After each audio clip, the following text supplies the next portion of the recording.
Okay, so I guess that's my cue. I'm going to go ahead and share my screen, and we will go ahead and get started.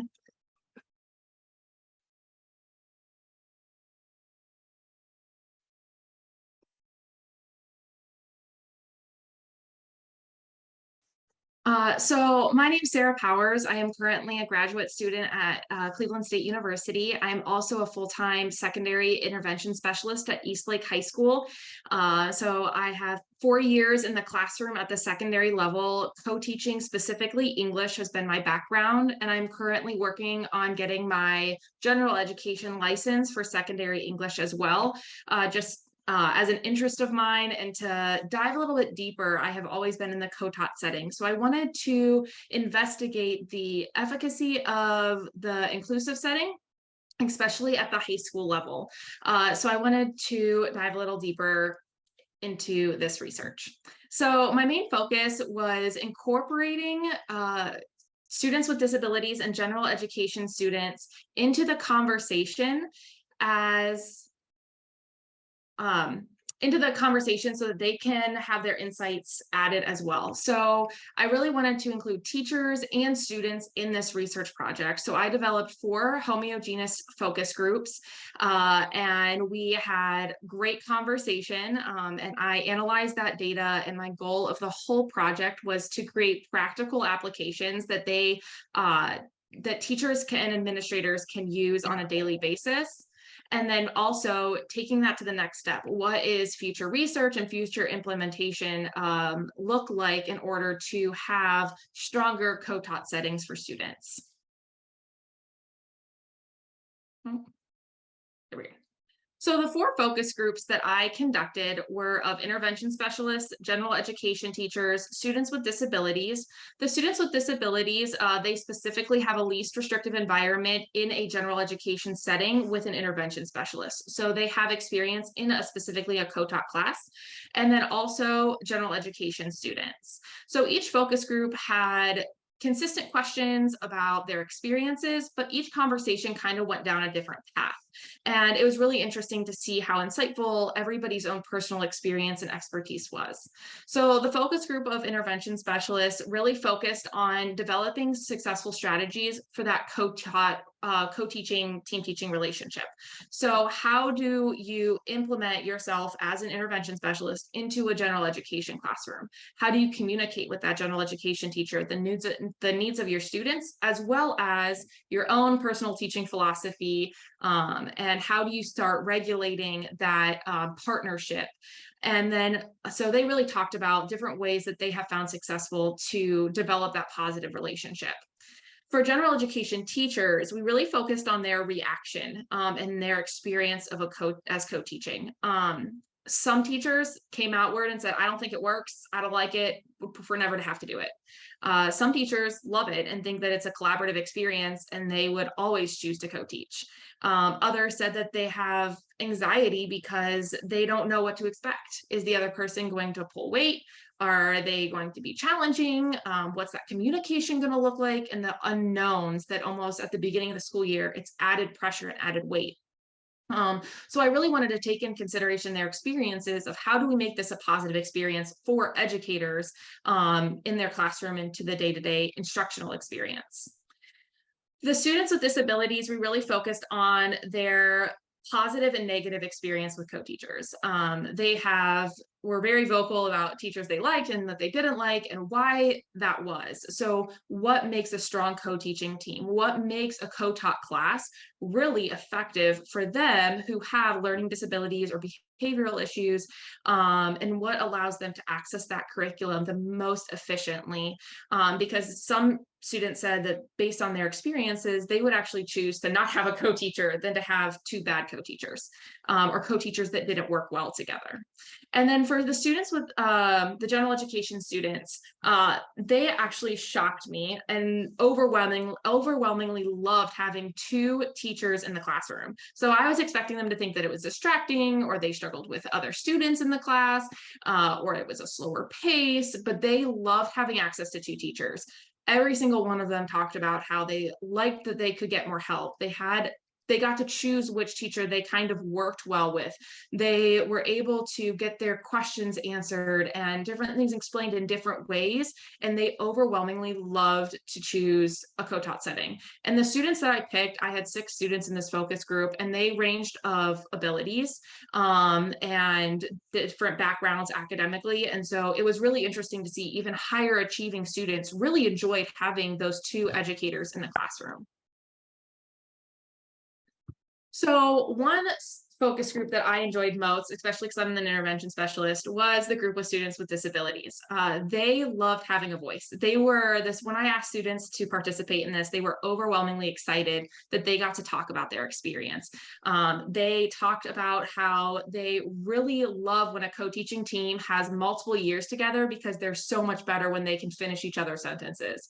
And they talked about how they liked accommodations and modifications being implemented, and how some kids really abuse their accommodations and others really need more in their participation in their own special education. And so it was really insightful to see these secondary students really have a space to share their own experience. A lot of times they felt that they were talked to instead of included in the conversation. And so it was really insightful to sit down and hear their insights and give them a voice for this project as well.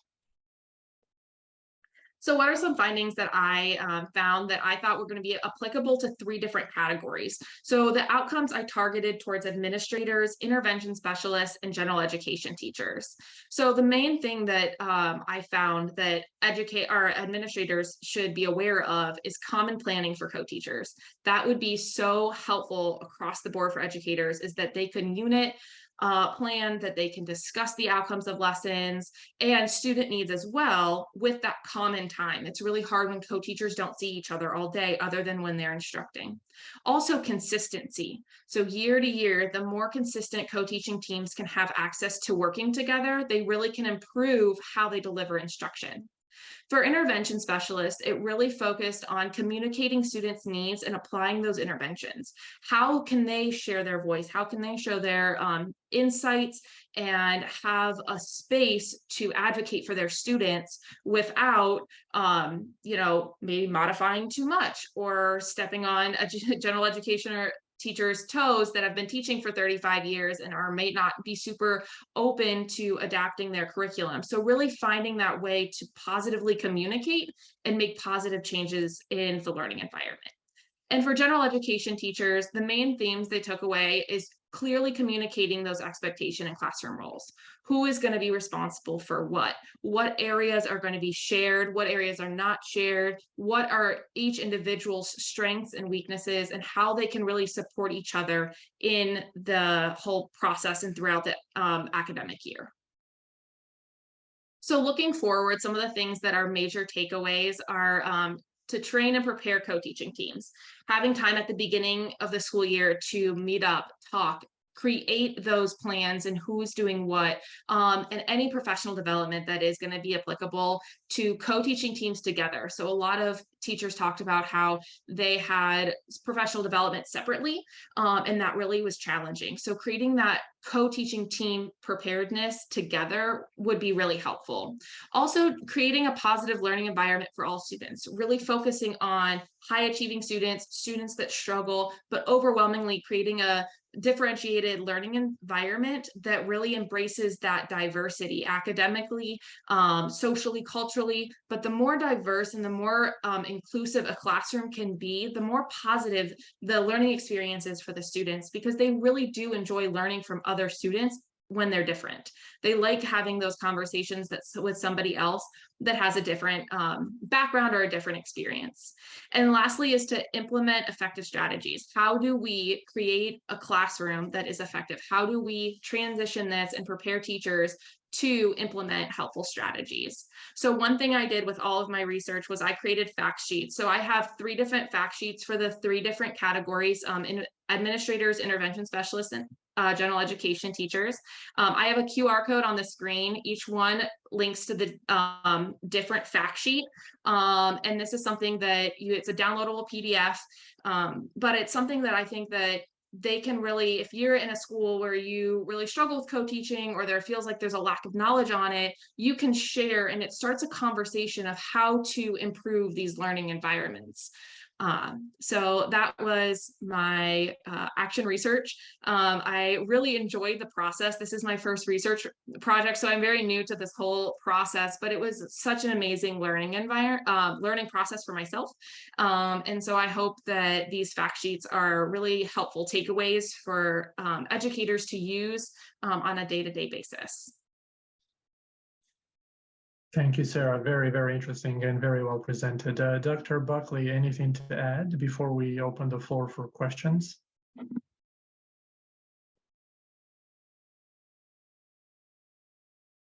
There we go. No, thank you, Sarah. I really appreciate your work and how thorough you were in each of the focus groups, which I think really came out here. And I appreciate you sharing that one slide where it really surprised you.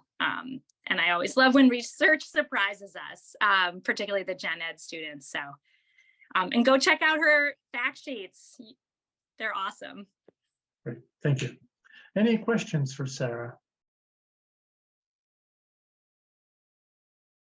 I have a question. So were these co-teaching practices already established within the district or the school? Yes, so currently it is a public high school, so we have a push for inclusion, and that's what really started my thinking about doing this process was being in the co-taught classes. That's what I do on a day-to-day basis. And so I saw some different hiccups, some different areas where students were maybe not being serviced fully, teachers that were just at their wits' end and frustrated. And so I really wanted to look at an overall overarching of how effective is this working to start with.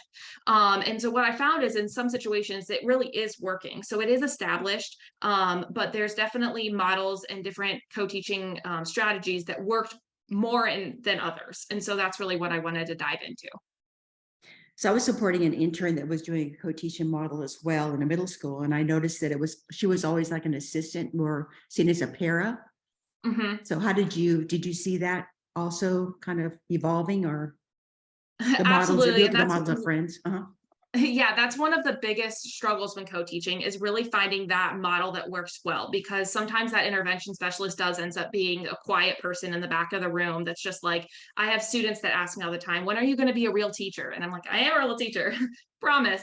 And so I really think that really is established at the beginning of a year when, well, it actually goes back to administrators, and they set the tone for, these are both educators in the classroom making a difference and have an important role. And then in the classroom among the two teachers, setting that tone in the classroom on a day-to-day that both teachers are knowledgeable in their own area and are effective to go to and are a resource. So creating those classroom roles is really important. Thank you. Excited to see your handouts here. Thank you. Any other question?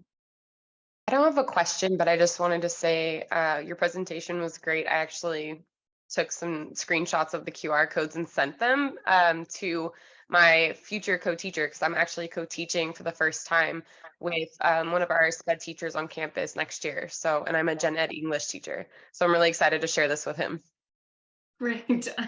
I love that. And that's really what I wanted to do. I didn't want to do a project that just went into the abyss of the internet, of just like, oh, I completed a project, but create something that's really practical, because there's so many resources out there, but not all of them are really applicable to the day-to-day classroom experience. One more go if we have another question for Sarah. If not, we'll move on to the next presentation.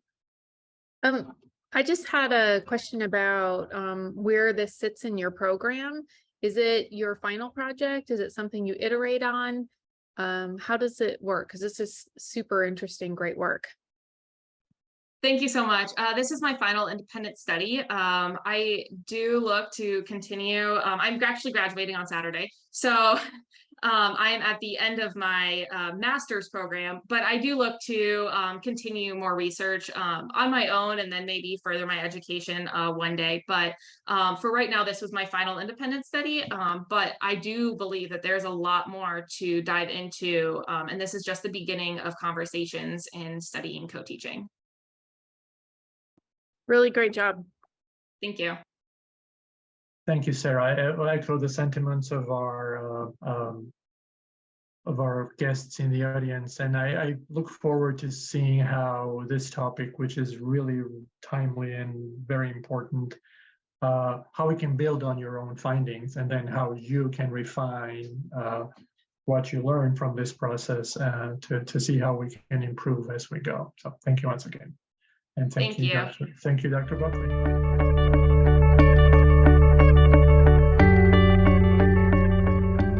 The second presentation by Jason Tao, Jason Dutton, and Dr. Rebecca Odom-Bartel is focused on the impact of mobile devices on high school students' abilities.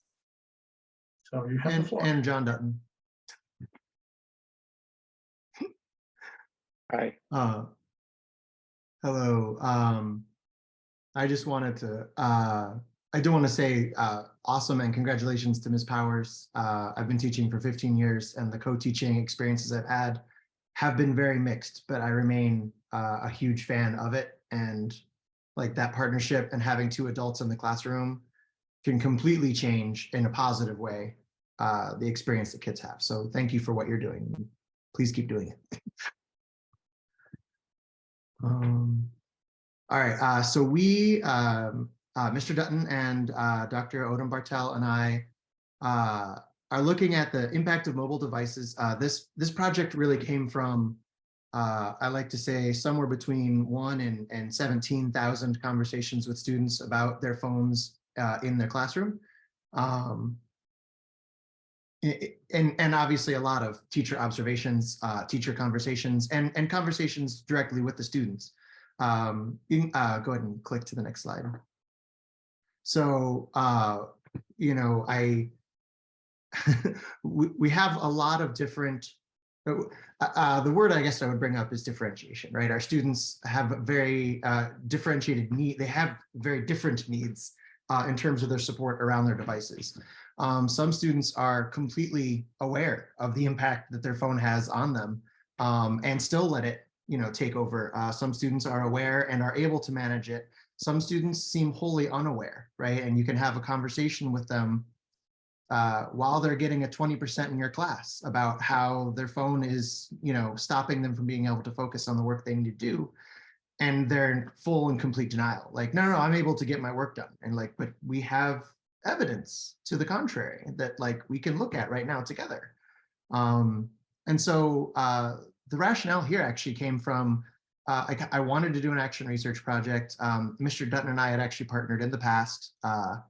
And I wanted to have a more organized conversation with my students about this, because a lot of times, this is not a secret, but students oftentimes listen to each other more and better than they listen to me or the teacher. So giving students opportunities to actually talk about their observations as we planned this experiment as a class. So I will say, like, I had sort of my goals, and I structured how we had these conversations as we designed the study together. But I did have the students have real input as to how the study was organized. I think we can go to the next slide. Yeah, so I wanted them thinking about how does access to their mobile phones affect them, right? And getting them to think about, do they work quicker or slower? Is the quality of their work better or worse? And this is coming sort of on the heels of, you know, having conversations with students that can even, I mean, in the worst case scenarios, turn violent, right? Taking their phones away evokes a remarkably strong emotional response from students. And again, it ranges from student to student. Some students are fine with it. Other students would rather get sent home than hand you their phone for the last 10 minutes of class. And so, you know, having that conversation where they had the power to talk about what is the impact of my phone, who should be in charge of it. And if we're going to do a study, like if we're as a group going to do a study on the impact that phones have on us, we by definition have to have some trials where we don't have access to our phones. And like that was a realization for more students. And I still have some students who just refused to participate in the study. Very few, right? But the vast majority, like that was sort of a moment of like, okay, if I'm going to do this, or if we're going to do the study, I actually have to put my phone away for a certain number of class periods or trials. And then of course we have to have periods where Mr. Tout can't bother us about our phone by definition, so that we have, something we can compare. And they had fun with that conversation and sort of that realization. And then, we had to put parameters on it. And that was where a lot of the discussion was. For instance, like, how do we go about making sure no one's using their phone for a given class period or a given activity? Can you go to the next slide? So students voted on the different types of interventions. This is 2 students that I asked to display. Could one of you agree with me and one of you disagree or not like the idea we're talking about? This is a sample photo, and I thought these were these is fantastic. That's on the right. That's definitely her. I don't like this idea face. Anyways, so we talked about, like, do you want to have your phones taken away for a week, or how about a day, right? And like they were like, oh, I think I'd prefer a day. Right. And, and like, would you rather lose them for, half of class or the entire class? Right. And just sort of ways of like setting up parameters for them to buy in a way that like put it into context. Right. So they were sort of readily agreeing like, oh, yeah, 25 minutes, 30 minutes, like that seems reasonable as compared to like the entire class or the entire school day. Right. And 1 day a week, we're doing it every other Friday, or we're doing a trial every Friday, but we alternate when you have access to your phone or don't have access to your phone. Sorry, 1 second.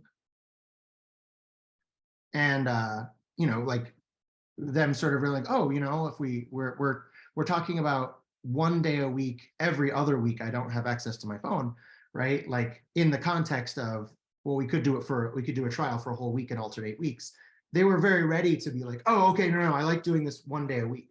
Right. And so just getting student buy-in into this, when the conversation started with, you don't like, I'm never going to put my phone down and you can't have my phone. And, how dare you like interrupt my access to my device for even a 30-second period. So next slide. I did just provide some demographic information, mostly because we intended to collect specific demographic information for our students, and we have that data, but we have not analyzed it and put it into any sort of meaningful scheme for you. But certainly, we are majority African-American, Black or African-American students. Our what was the other one? Male and female is at our school is not split 50-50. But I don't have the data to give you a specific number. I apologize. And the vast majority among 11th graders is about 40 and 17. 40 males, 17 females. Yeah, I was gonna say it was about 2/3 males, but I thank you. And certainly the vast majority of our students are on free and reduced lunches, and we are a Title I district. So go ahead, next slide. So the students voted on this locker setup. They preferred this much more to me collecting the phones in a bin, right? Having phones, collected by me in any way. We also looked at having student like yonder pockets. I thought I had those on here, but maybe it's a different slide. But so they liked this idea of like we can actually charge. So this set of shelves was a little over $300. I think $350 now that I think about it. But again, getting student buy-in into the project, this was a huge part of it, because each one of these lockers has a charging cable in it. So literally they can put their phone into the locker, charge their phone, and they get to keep the key. So like I have the key to my phone. And that was a big sticking point for a lot of our kids. Them sort of having the bit of like, you know what, if someone pisses me off and I can go just take my phone and walk out the door. Not that anyone has done this yet, but like, just knowing that they could, has made a big difference in terms of I think their psyche around the project. Go ahead to the next task or next slide. We're collecting data in a variety of ways. Teacher observations, which is certainly the most annoying data collection from our standpoint. But I have a spreadsheet set up, and I actually kind of enjoy trying to step back and not trying to like be my active teacher self and walk around and pester kids, but like just sit back and I'm just going to write down what I see.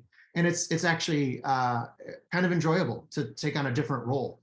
Where I'm just recording everything I see, and like they know they're in charge of their own behavior. They know I'm writing down their behaviors. Like, and still, right? You have students who, especially on days where they have access to their phones, they might spend, on a 25-minute assignment, they might spend 15, 20 minutes on their phone and only get like a few minutes done on the task.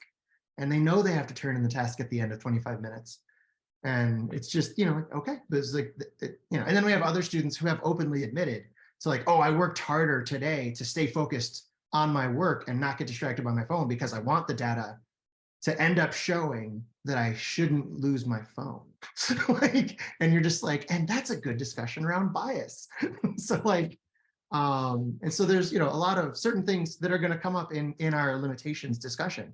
But really the value of this for me is like having these conversations with the students and them sort of developing that awareness of the project that they're currently working in.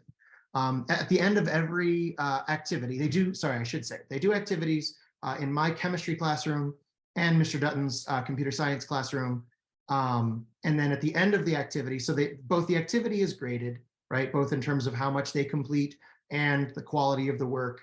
But then they also complete this reflection survey at the end, which is, very sort of openly like, hey, how do you think it went, right? Give us your sort of honest feedback. And I will say, I don't remember if I put this in the slide, but part of the buy-in process was when we were writing a grant through the CSU Action Research Grant thing. We did get some money for gift cards. So just by participating, they're entered into a drawing. By completing this survey at the end of the activity, they're getting a ticket into a drawing, right? Which I think, again, getting student buy-in was pretty challenging for this activity, for this research project. So go ahead, next slide. Mr. Tout, we have about 4 more minutes. Thank you so much. Thank you. So right, the practical implications for me are hoping to have both active conversations throughout this process and then having a data set at the end, right? And then students actually analyzing the data that they themselves help to participate in collecting, right? And so I think that can be really powerful. We're having conversations about anonymity, right? And how you organize a research study, which, are I think, both valuable for them, but also like as a science teacher, like forcing them to think it through in terms of the scientific method, like what's the next step? And I invited them to this symposium, and then I noticed none of them are attending. I'm very disappointed. But right, that this is part of the process, right? We have to present it. Like that's part of the communicating with our scientific community. What are our findings and what are we doing? So next slide. The limitations are limitless. There's so many limitations, and that's okay.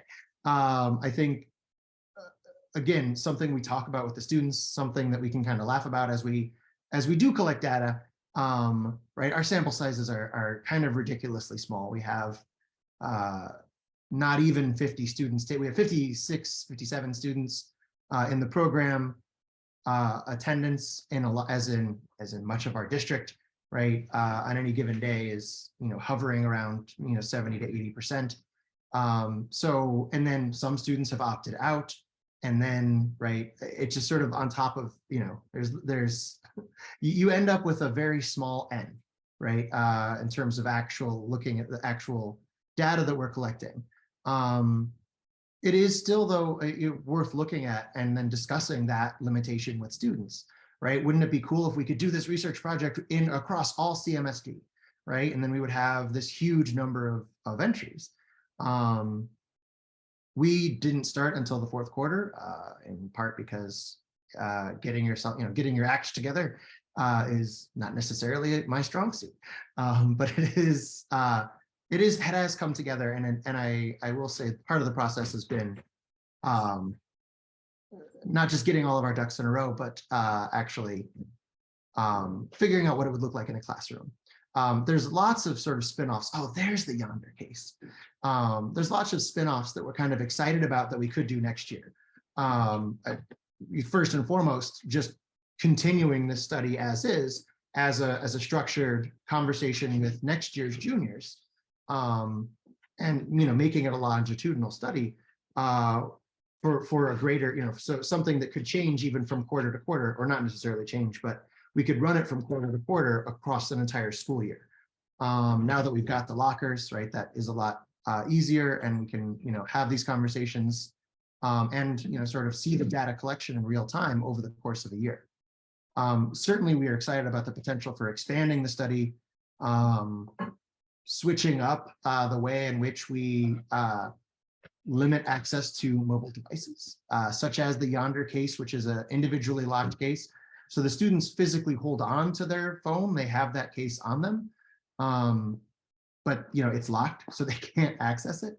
And then they can get it unlocked by an administrator in the building.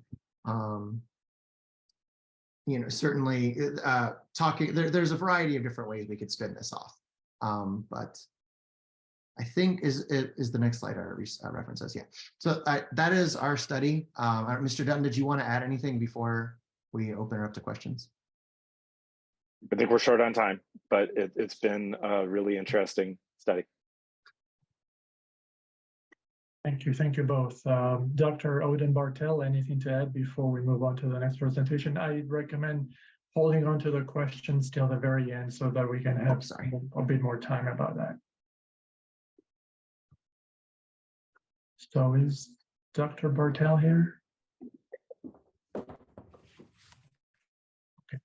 Okay, that's fine. Thank you both.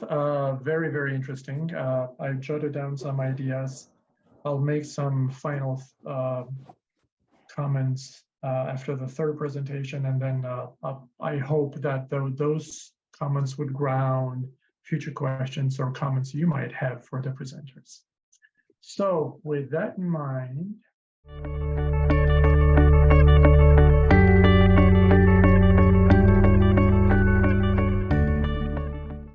the third presentation is by Allison Welch, Lily McDevitt Bayless, and Dr. Molly Buckley, and it's focused on the International Baccalaureate for all in an urban public non-selective high school. So you have the floor. Hi, thank you. I guess I'll introduce myself first. I'm Allison Welch. I'm at Campus International High School, and I'm an intervention specialist. Hi, I'm Lily McDevitt, also at Campus International High School, also intervention specialist. So I guess I'll start off. Can we go to the... All right. So our question is basically, because we are an IB school and we're doing something a little bit different, we're doing IB for all, which is not typical. Let me show you. Can we look at the next slide so we can talk about what IB is real quick? So IB is a program. It's split up into two different parts. There's the middle years program, which is when you're in high school, it's just the 9th and 10th grade. And then there's a diploma program, which is the 11th and 12th grade. And that is kind of it's more like an AP type of rigor type of program. So it's considered college level by the time kids are in junior and senior year. And basically the focus of International Baccalaureate is to have inquiry-based learning in the classrooms. It's a multicultural international curriculum, and kids take language, world languages all 4 years. There's a big emphasis on being a well-rounded student by the end. Oh, and traditionally, in other schools, a lot of times students with disabilities are not included as much in IB. They a lot of times it takes a certain level or a certain process to get into IB. So we're doing something a little different in that we're doing it for everyone at our school.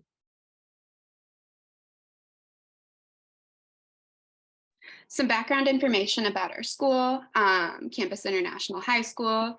Like Allison was saying, we're a non-selective IB school in the Cleveland Metropolitan School District. So that means kids don't have to have any kind of grade requirement or take a test to get in. Everyone has access to the IB curriculum. We're also partnered with CSU and have a K-8 campus. So kids get those 3 levels of IB education, the PYP, MYP, and DP. In terms of demographic information, we're about 20% special education. Our students are about 83% Black, 9% white, and 5% Hispanic.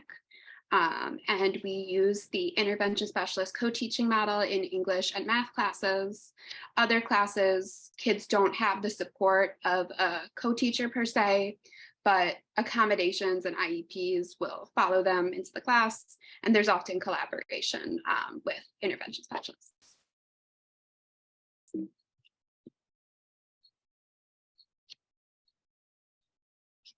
You're on mute. Thank you.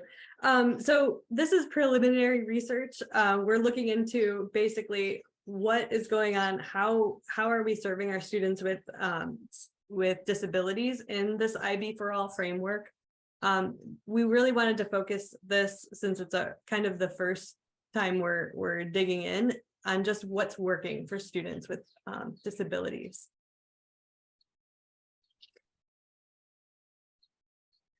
So a brief literature review. Research on inclusion of students with disabilities in the IB curriculum is pretty minimal.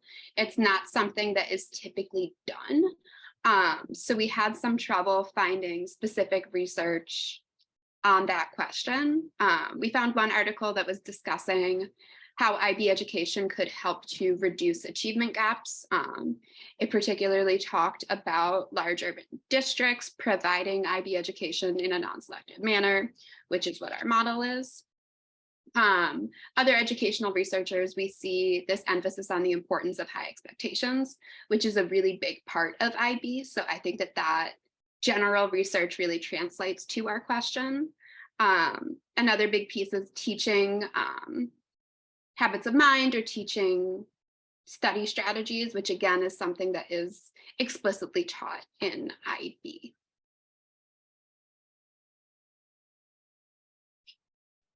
So the way we went about this, we found some qualitative data. We wanted to ask teachers basically what IB for All means and how students with disabilities find success in the classroom, and also like what's accessible and what's not accessible to students with disabilities.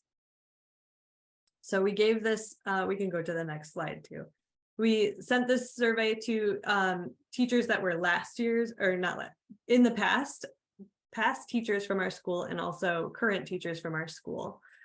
So we gave it to 12 CIHS teachers. 7 were responding to us. So we had a pretty good spread of experience with IB, and also whether they had co-teaching support and what subjects they taught. We tried to get a kind of a good sampling of everybody. And so the teachers that responded, 5 of them were in both parts, the MYP and DP curriculum. And then 3 had co-teachers in their classroom. So they were probably a math or English teacher.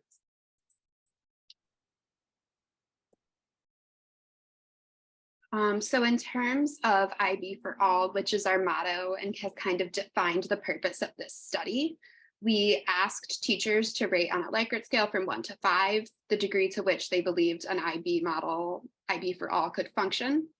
And we got an average of 4.7, so generally pretty strongly agreeing that the IB for All model can work and students with disabilities can succeed in an International Baccalaureate classroom. Some themes that we saw in extended responses where teachers defined what they thought IB for All meant at the school and in their classrooms. A lot of teachers mentioned the importance of rigorous tasks and high quality learning opportunities. Again, a lot of them emphasized in their responses that students are able to benefit from IB and generally saw growth in their students, which we will talk more about in later slides. They felt it was really important to celebrate that growth, even if a student doesn't get the IB diploma, still making growth throughout high school and making growth in that IB classroom is something that we want to acknowledge. And they talked a lot about the fact that it's important to scaffold work and that students receive their accommodations in order to provide that access. So in terms of defining that success, a lot of teachers talked about students' ability to participate in complex tasks with support. So for example, one of the big assessments in IB is the oral commentary or the extended essay, where students are completing college level work. And often special education students wouldn't be completing a task of that caliber, but students are able to do this work with supports. We see significant improvement in academic skills throughout the year, as measured by NWEA scores, writing samples, and oral presentations. We hope to dive into those numbers more as we further explore this project. Another thing that was noted was improvements in students' growth mindset and ability to persevere through difficult tasks. That's something, regardless of special education status, that we often see as a challenge in our freshmen, but by senior year, there's a lot more ability to take that academic risk.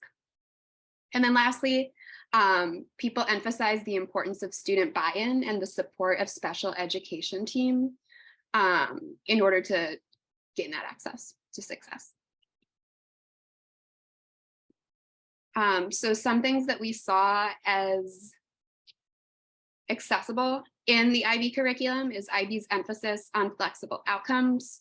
IB creates opportunities for project-based learning, discussions, and other more creative opportunities that make real-life connections.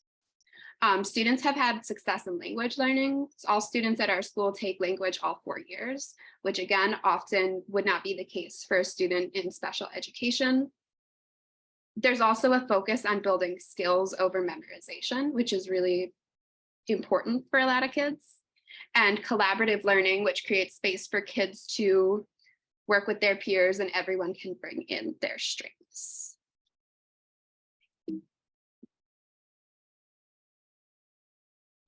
So some of the questions about inaccessibility, we saw that teachers mentioned that when you get to the DP level, I think is when these things come up the most. There are tasks that are required for the IB diploma, and we're trying to get all the kids to at least attempt to do the assignments. So we're seeing a lot of, there's a lot of heavy writing focus. It came up in just about every single person's comments about what's hard for the kids. Writing is one of the harder tasks for sure. So the extended essay, which is like thousands of words they have to write. Also writing about different subjects such as math. Usually you don't have to do writing in math as much.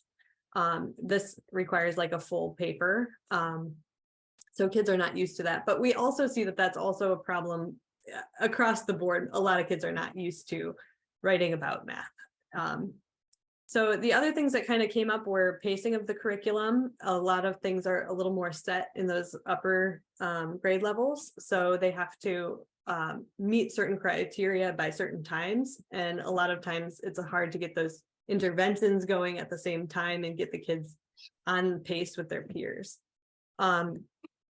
Also, some certain kids, and the person who wrote about that was very clear that very specific disabilities, certain kids had difficulty with abstract thinking, analysis, and critical thinking.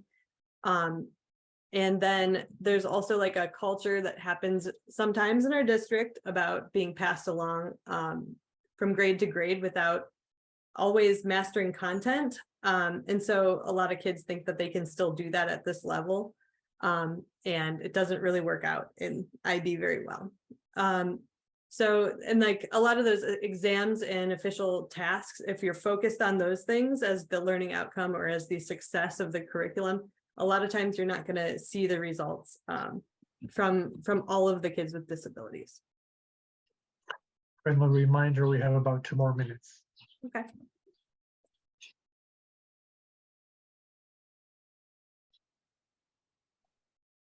we've got a cool, a cool word cloud here, and it kind of tells you some of the things that came up in a lot of the responses. So we haven't had a lot of time to dig through everything, but these are the things that came out the most. So some limitations we had with our study, we only examined the framework at our school, a specific location, a specific demographic, and there's limited prior research on the subject. We're also hoping, like you said, to dig in more with that student data and discuss how it compares to teacher interpretations of success and limitations. Yeah, we would like to have some quantitative data on successes too, just to see. But.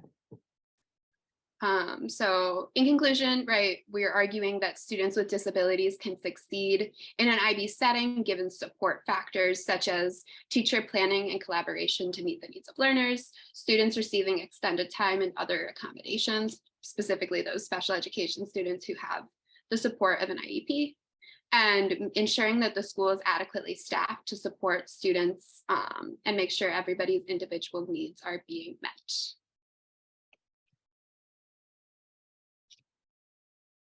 So again, we just hope to continue our research by talking to schools that have similar models. We looked it up and were able to find a couple other IB for all schools around the world. And we want to get that quantitative data and talk to students and families. I think that's it. Thank you. Thank you very much, Allison and Lily. That was very, very, very interesting and very well presented as well. Just a couple of closing remarks, and then we can open the floor for questions. And I hope that the presenters can be put in touch with people in the audience who have questions, because I saw some of them posted in the chat, so that the conversations can continue once we're done with a presentation, with a session. So the focus of all three presentations was on high school learning environments. The first and third were the relevance to the U Chicago framework was placed on knowledge and skills, and the second one on self-regulation. And one thing that really stood out to me as a common theme that cut through these three presentations had to do with creating effective learning environments that are inclusive in terms of students as well as teachers, capitalize on the needs, interests, abilities, and aptitudes that students have, and also encourage teachers and students to investigate how they co-create knowledge. Related to the first presentation, during that, I thought of the whole concept of teacher talk and teacher space, and by extrapolation, student talk and student space. So we can think of the ecosystem of the classroom and how that is inclusive by design, and if it's not, what we can do through co-teaching to make it a better learning environment. And then secondly, mobile devices, are they facilitators or they represent hindrances? And finally, the IB curriculum and how developing habits of mind can help us cultivate the innate abilities that students have, tap into their resources, and then realize their potential through mediation by teachers, co-teaching the situation, if that's the case. So in the end, I congratulate the presenters on the quality of their action research projects, the CSU faculty who helped along the way.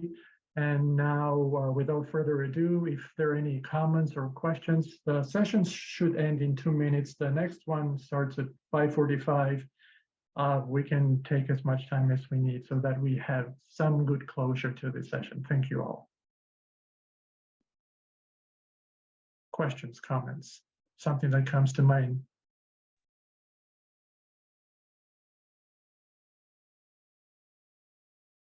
Marius, I have a question about the mobile devices.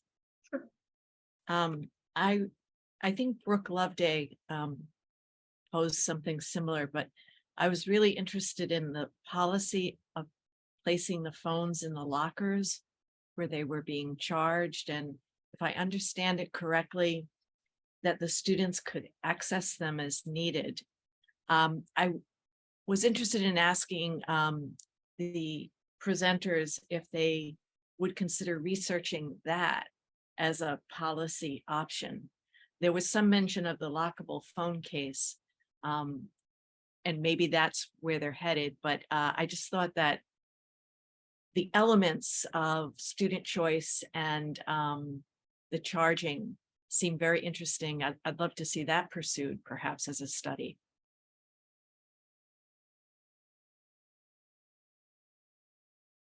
Yeah, I think we've had conversations with administration in our building about what next year could look like. And I think I think one of the more surprising things for me, and it shouldn't surprise me, right? Because students are amazing. But I've had a lot of conversations with students that were very metacognitive around like them realizing their own behaviors, their own actions. And in particular, my favorite one was, and he was an advocate for this solution with the lockers, is we as a school shouldn't just take their phones. Not because that wouldn't be best. He agreed that phones were having a real negative impact on his classmates and himself. And he was one of the students who was very aware of it. But he said, what you should be doing is helping us to learn how to manage it. And if you just take our phones away, you're not actually like, we're just going to graduate and then not have any, we won't have had any practice at self regulation. And I was just like, I love you. So yeah, I agree with you. And I think that's, I'm excited to see. Okay.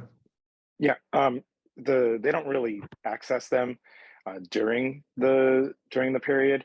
They can, and I think that's the important piece, is that they have that power, and so then they feel like it's still in their control, just like with the Yonder. So just to clarify that piece. Yeah, and I can say anecdotally, because this is not the subject of our research study, but I, of course, still have the lockers sitting there in my room, and I have students who do use them, like not when we're doing the study. Like I have students who have started like, seeing it as, oh, I can charge my phone during class.